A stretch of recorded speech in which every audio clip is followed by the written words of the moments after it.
C'est parti, alors Kumbatch pour ceux et celles qui sont là, Kumbatch c'est un jeu d'affrontement de cartes qui simule un combat de JJB de Jiu-Jitsu brésilien.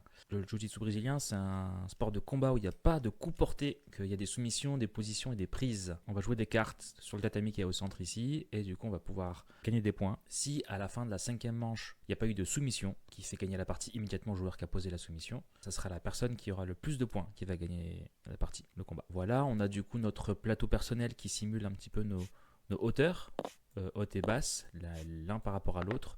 Tout ce qui va être bleu dans le jeu, ça va être destiné, et tout ce qui va être rouge dans le jeu va être destiné au joueur rouge. Et ici, on le voit, du coup, j'ai un dé qui simule du coup ma position dans la hauteur, haute et basse, et le dé rouge qui est à côté de moi, enfin le cube rouge qui est à côté de moi, et un peu la représentation en live du joueur rouge, qui a lui a son propre dé à lui de l'autre côté.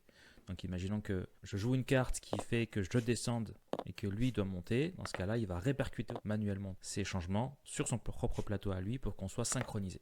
C'est ce qui va nous permettre du coup dans le jeu de jouer l'un contre l'autre et de réagir à ce que fait l'autre. Du coup de base c'est un jeu de cartes, comme je vous le disais, du coup on a un deck. Ce deck-là est composé de plusieurs cartes. On va avoir des soumissions, des positions, des gardes et des cartes plus défensives qu'on appelle des initiatives, en plus de cartes événements.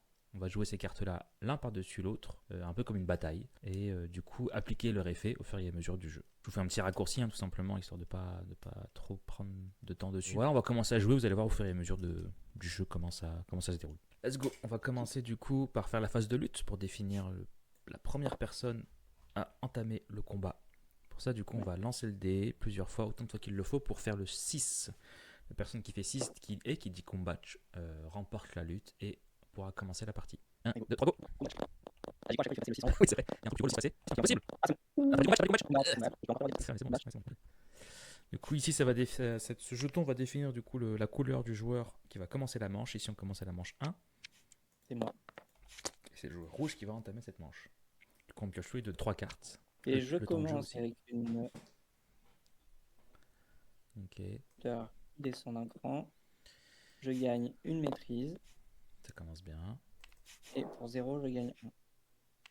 Donc là, vous avez vu, il a posé cette carte, il a fait l'effet immédiat de la carte qui est un changement de hauteur. Du coup, nos hauteurs doivent correspondre à l'iconographie qui est ici. Et en plus de ça, il gagne un jeton de maîtrise. Et ensuite, il a le choix d'activer la première ou la deuxième case, enfin le premier ou le deuxième effet. Il a décidé d'activer du coup le premier effet qui lui permet de, pour 0 de maîtrise, de gagner une maîtrise. C'est à moi de jouer, on joue une carte chacun par tour. Je vais donc... oui, c'est embêtant.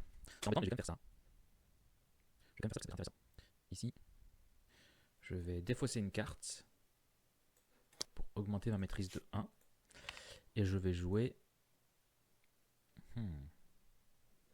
Il fait de la préparation. Je vais jouer la garde fermée qui me permet du coup de... Pareil, changement de hauteur, et si elles correspondent déjà à l'iconographie, donc on n'a rien besoin de faire, mais par contre je peux piocher une carte. C'est pour ça que je me suis permis de défausser une carte.